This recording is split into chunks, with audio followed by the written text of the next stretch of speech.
मामा भान्जी अझै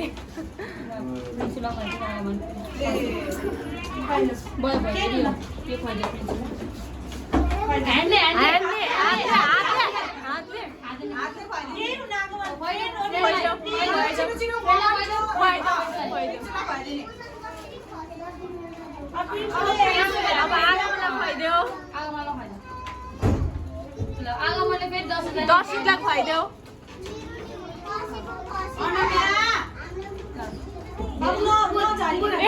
हातले जिकन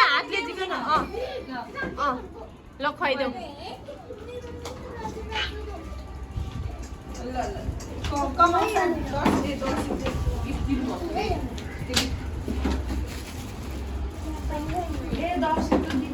खोइ त थ्याङ्क यू भनेको खोइ त आएको भने